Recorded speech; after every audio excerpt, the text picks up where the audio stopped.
ได้ใช่ยังบ่มีค่าสร้างก็ยังบ่มีไม้ก็ยังบ่มีอ๋อค่าสร้างสังกะสีไม้ยังไม่ได้เนาะเลย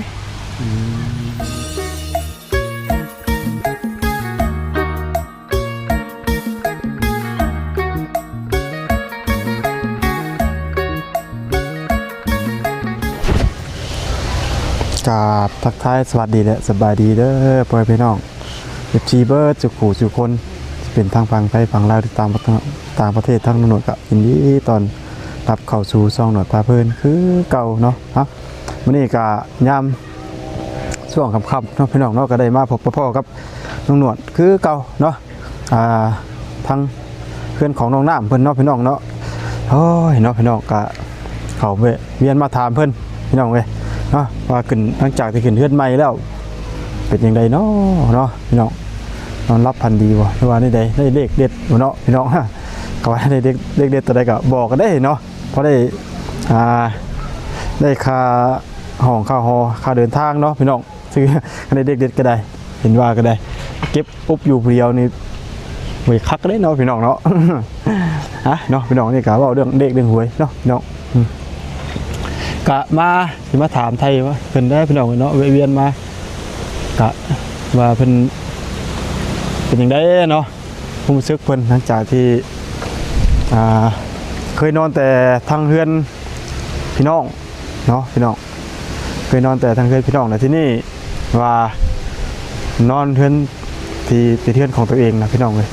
คุ้มซึกเพิ่นเนาะสิแตกต่างกันบ่เนาะพี่น้องเลยแต่ทั้งหนวดร้อยทั้งร้อยก็ว่าจังได๋ก็แตกต่างเนาะเรือ1,000%ไปเลยแหละว่าจังได๋นอนอยู่เฉยก็บ่คือเฮือนของเจ้าของเนาะพี่น้องเนาะชีวิตบ้านในเมืองใดก็คือกันพี่น้องเว้ยจังได๋กับมาเฮาไปบ้านอื่นเมืองไกลนี่ก็ยังนอนก็ยังคิดฮอดบ้านเจ้าของอยู่เนาะพี่น้องถึงสิกินข้าวแซ่บน้อมรับก็คือเก่าพี่น้องยังไดก็ยังคิดฮอดอยู่กับเพื่อนกับซานเนาะนี่คือกันพี่น้องเว้ยเนาะเพิ่นก็นอนเฮือนหมู่เฮือนครูเฮือนญาติพี่น้องก็นอนได้เนาะพี่น้องเนาะก็เป็นชั่วครั้งชั่วคราวเนาะบ่ก็บ่ได้ตลอดเนาะพี่น้องเว้ยแต่ที่นี่นอนเฮือนเจ้าของน่ะก็สบายอย่างนึงเนาะแต่ก็สบายทุกเรื่องทุกอย่างเนาะพี่น้องเขาว่าเฮือนเขาว่าเป็นของเจ้าของว่าซั่นซะว่าอย่างนึงก็ได้เนาะตอนนี้ก็บล็อกพี่น้องเนาะเป็นมาได้พี่น้องเนาะให้พี่น้องเบิ่งแต่ว่าบ่ฮู้ว่าทางเข้ามาทางใดเนาะพี่น้องหนูเพียงบ่ฮู้เนาะยังไม่ได้ถามในไทยเพิ่นถามเพิ่นเนาะแต่ว่าทั้งเรื่องการเงินของน้องไซเนาะพี่น้องตำรวจก็ที่เขาพอนิดนึงเนาะ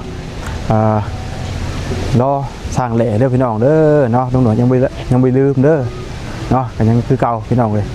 แต่ว่ารอสร้างแหล่เพิ่นจากแล้วทางเงินน้องปูนาเนาะพี่น้องเพิ่นก็สิไปต่อทางนั้นพี่น้องเลยเนาะก็ยังไม่ลืมยังดำเนินการอยู่พี่น้องเลยเนาะแต่อยู่ระหว่างรอคิวเนาะพี่น้องเลยที่แหละเนาะคนเห็นดีไปการจะจองเนาะพี่น้องเลยลายหม่องลายบอลเพิ่นว่านี่มันก็มีลายเด้อพี่น้องเลยเนาะคิวที่เขาจองทั้งทางเลยนี่ก็เลยบ่ได้มีแต่ลูกหนวดเด้อพี่น้องเลยเนาะเพิ่นก็สีไม้ลายมือเพิ่นคือว่าเนาะแต่ว่าเพิ่นก็สิแล้วจากเฮือนน้องไซบ่แม่นเฮือนน้องปูนาพี่น้องเพิ่นก็สิหยุด2มื้อเพิ่นว่าหยุดไปกดมันเนาะไปกดมันหลังจากที่กดมันซอยลูกซอยแม่แล้วก็จะได้มาเฮ็ดทางของน้ำเพิ่นครัวของน้องน้ำเพิ่นเนาะพี่น้องคือเก่าพี่น้องน้องไซพี่น้องขออภัยว่าผิดเพราะว่าอยู่เพื่อนของน้องน้ำเนาะลืมไปนิดหน่อยเนาะพี่น้องเอ้ยยังไม่ลืมเด้อพี่น้องผมเป็นพี่น้องซีเบิร์ดจิ๋วคนเนาะยังดำเนินการอยู่คือเก่าเนาะพี่น้องเลยเนาะในรายการเดียวไปทานไปไทยเพื่อนเนาะพี่น้องว่าเป็นยังไงพี่น้องก็อันนี้เป็นอุปกรณ์บล็อกเสาเนาะพี่น้องมาแห่ทรายนี่คือที่เพียงพออยู่เนาะพี่น้องเนาะต่อเพราะกับโบราณเราพี่น้องเบิ่งเนาะเพราะว่าเป็นก็ได้มีแต่ส่วนหนึ่งเนาะนี่ก็ได้นี่นั่นก็เป็นปูนเนาะ แต่ว่าเรื่องค่าสร้างหรือว่าสังกะสีนี่เรื่องหนวดก็ยังบ่ฮู้เนาะพี่น้องเนาะว่าเพิ่นมีแล้วหรือบ่ค่าสงค่าสร้างหรือว่ามีเข้ามาหรือบ่ในว่าใดๆเนาะก็ต้องรอถามจากปากทั้งน้องนางเพิ่นอีกทีเนาะว่าเพิ่นมีงบจังไดแจ้งเข้ามาเนาะหรือว่าทั้งบ่เสียงหรือว่าจังใดอีกก็ว่ากันอีกทีนึงพี่น้องเว้ยเนาะนี่พี่น้องชมบรรยากาศก็หลังจากที่ขึ้นเรือนขึ้นศาลแล้วพวกทั่วบุรีแล้วก็ทั่วเด้อพี่น้องเนาะก็เงียบเนาะปกติพี่น้องเว้ยช่วงยามมื้อแลงเอาเนาะบาดนางเอกเพิ่นก็มาแล้วพวกพี่น้องเว้ยสบายดีโอ้ยสบายดีมามองสิจะแจ้งแน่สักหน่อยเนาะพี่น้อง เพราะว่าตำรวจทรมานกับกล้องอยู่เนาะโอ้ยเอาไม่เพิ่นก็ได้พี่น้อง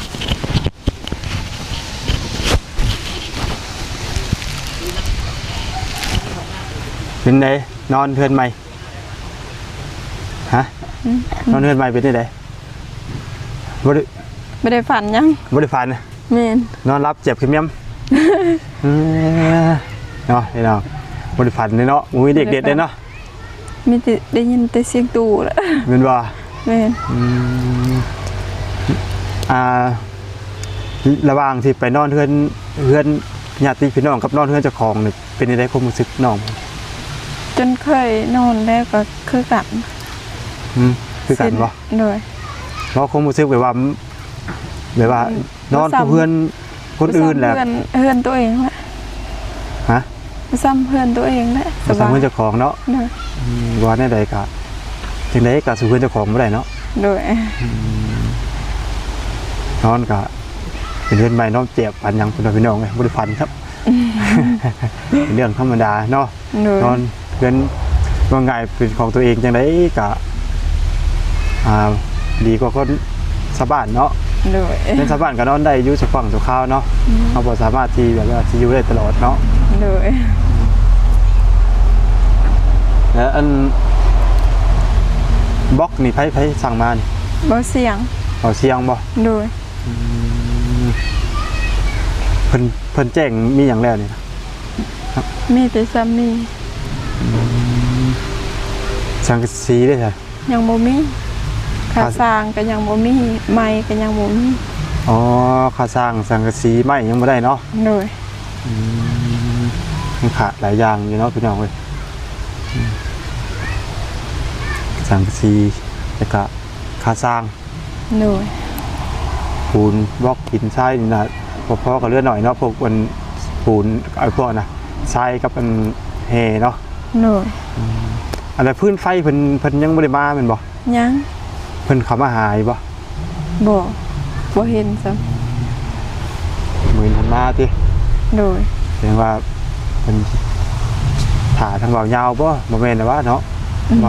เว้ายาวมอบไปเบิดบ่แม่นติเนาะโดย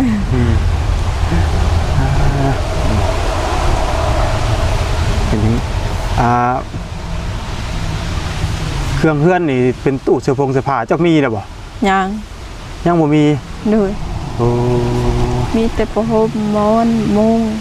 สนะของปูนอนเสื้อได้แล้วบ่เสื้อนอนนี่นอนแป้นยังปูนอนสาดอยู่บ่มีแล้วบ่ไปซื้อน่ะเป่าจันทางเป่าจันเนาะมันแต่พวกเสื้อผ้าเนาะขาดก็หลายอย่างเนาะครับว่าพวกเครื่องใช้ในครัวเรือนกับเป็นพวกตู้เสื้อผ้าเป็นตู้เย็นเนาะค่ะท่านก็คือสิว่าอย่างหนึ่งครับว่า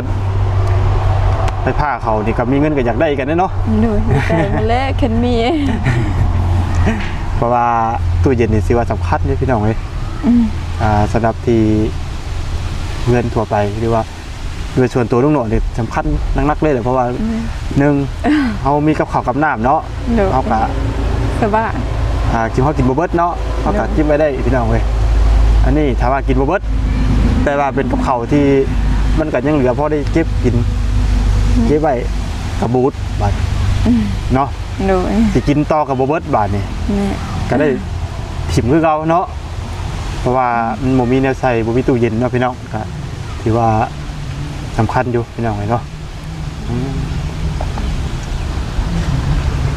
นอนก็บ่ได้ฟันติ โดย แล้วในอยู่ในกินกับพ่อเนาะ โดย เหลือวะ บ่เหลือซ้ำหมดเลย อ๋อก็แต่ว่ากับพ่อต่อการกินเนาะ โดย พร้อมกับร้ายเติมเนาะ แม่ ควรเลยพี่น้องเลย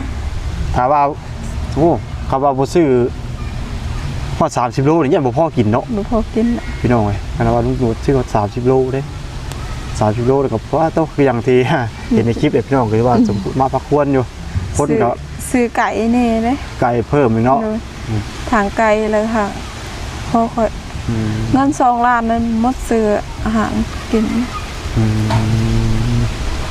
ก็ผู้ดีเนาะ โดย ยังดีนะถ้าว่าโวนั่นนี่โอ้ยยังแล้วเนาะจะเอาใช่ไหม ถ้าว่าทั้งผู้ใหญ่คนบอลยิบมือยื่นมือเข้ามาซอยเรื่องในการอยู่การกินนี่ป๊าดเนาะ โดย พี่น้องก็สิลำบากอยู่ได้เนาะถือว่าผ่านพ้นมาด้วยดีเนาะ โดย สำเร็จรุ่ล่วงพี่น้องเลยเนาะขอบคุญขอบคุณทุกคนทุกท่านเนาะที่ร่วมแรงร่วมใจกันยิบยื่นมือเข้ามาช่วยเหลือทั้งครอบครัวจนว่าสำเร็จรุ่ล่วงไปด้วยดีเนาะพี่น้องถือว่าบุมียังขาดตกบกพร่องเหลือแต่ของน้ำ เมื่อวานนี่โหนแห้งนี่แต่มื้อนี้หนาวเนาะ หนาวเนาะทางมื้อเช้านี่ร้อนเด้ นี่เพื่อนๆค่อยมันโหนแห้งนี่ แม่นว่า นี่เพิ่น เต้น ให้เล่นปีใหม่นี่แต่เขาบ่ได้เล่นเนาะ โอ้เต้นนี่เพิ่นมาเอามื้อใดนี่ เมื่อวานเลย เอาแต่เมื่อวานเลย เลยประมาณ4โมงเขามา โอ้4 โมง5 โมง เลย 4 โมง5 โมงแล้วเพิ่นมาเก็บเต้นเก็บหยังเนาะอันเต้น2รางเพิ่นจ่ายเงินเท่าไหร่ 800,000 โอ้แพงเติบเนาะพี่น้องเนาะ2 ดาง2ดาง2เต้น เนาะคำพี่น้องเว้ยเนาะมื้อนี้ก็พักผ่อนเนาะ เลย เพราะว่าอาชีพเพลียจากการที่รับแขกเมื่อวานนี้ก็พอสมควรอยู่เด้พี่น้องเว้ยแขกกับมาหลายบ้านหลายเมืองอยู่เนาะที่เจ้าเชิญมาเนาะ เลยหลายอยู่ ญาติพี่น้อง แต่เพิ่นก็มาเพิ่นก็บ่เพิ่นก็เข้าเวียก ก็ผู้มาผู้บ่เนาะ โดย โอ้ยแต่ขนาดนั้นปานนั้นก็ยังจนเต็มหมดเดินเนาะพี่น้องเว้ย ผมบ่ได้หน่อยเด้เว้ยคนป้าตุ๊กว่ามื้อนี้หนาวนี่นอนก็สบายอุ่นนะบาดนี่ลมบ่เข้าเนาะ โดยอุ่นแค่ยามร้อนนอนบ่ได้ วันนี้อันกระต๊อบนั่นน่ะเฮ็ดไว้ให้เป็นห้องครัวก่อนบ่ โดยบางเทอหมางเขาอยากจูดนะ ฮะ หมางละ อ๋อสิบ้าง โดย มึงว่าป้าไว้โอ้มันเป็นเดือนเขาเจ้าเนาะ โดย มันเป็นเดือนเขาเจ้าพี่น้องเลยเนาะครับสิป้าไว้เฮ็ดเรือนครัวก็คือสิบ่ได้ ต้องได้บ้างเนาะเพราะว่าจังได๋ก็เรือนชานก็แล้วทั่วบ่ดีเนาะบ่มีแนวคัดของพี่น้องลมกันหนาวช่วยเป็นสงกรานต์นี่โอ้ยเนาะหนาวสินี่สิบ่ได้ ไป เด้ สิกาลงน้ กล้าเนาะ ำนี่เขามีเงินเขากาและลงก็แม่นเขาบ่มีเงินบ่กล้าลงแล้ว โอ้ชีวิตสงกรานต์บ่มีเงินนะเนาะ แม่นไปสิกาลงบ่มีเงินเห็นหมูกินน้ำลายแล้ว เห็นหมูกินเนี่ยมันอดอยากบ่ได้เนาะ แม่นอยากคือกันแหละ หมู่ม่วนเฮาก็บ่ม่วนนํเนาะ โดย เพราะว่าการดิ่นการเที่ยวในเป็นเทศกาลสงกรานต์เนาะก็คือสิเข้าใจอยู่พี่น้องแล้วแต่ละคนมันก็ต้องมีการใช้จ่ายเนาะ โดย เขาสิไปโดยที่แบบบ่มีเงินจักดีก็คือบอกได้พี่น้องไว้ก็หมู่มวนก็นั่งเงากดจูดอยู่เด้คือไก่ ติดผ้าเลยเนาะ โดย เด้อจ้ะเนาะก็บ่มีก็บ่ไปเท่านั้นเนาะ นี่นอน นอนนี่แหละพ่อผู้บ่าวมาฮดอยู่เพื่อนผู้แหละเนาะเด้อจ้ะเนาะบ่มีเนาะพี่น้องนะก็ยังดีเนาะเอื้อนชาติแล้วแหละบ่มีก็บ่เป็นหยังเนาะได้ยังกินบ่นี่ ต้มพัก ต้มผัก โดย มีต้มผักเนาะพี่น้องเว้ยฮ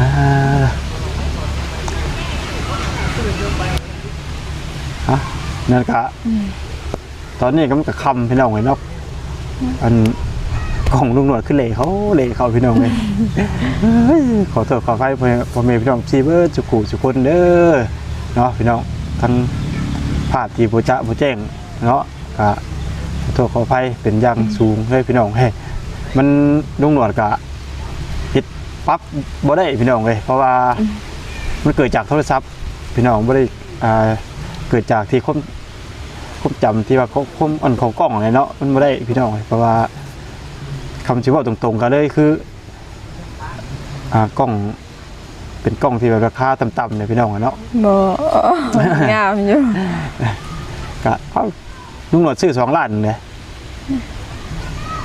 ซื้อราคาโทรศัพท์ลุงหนวดนี่ โดย มันถึง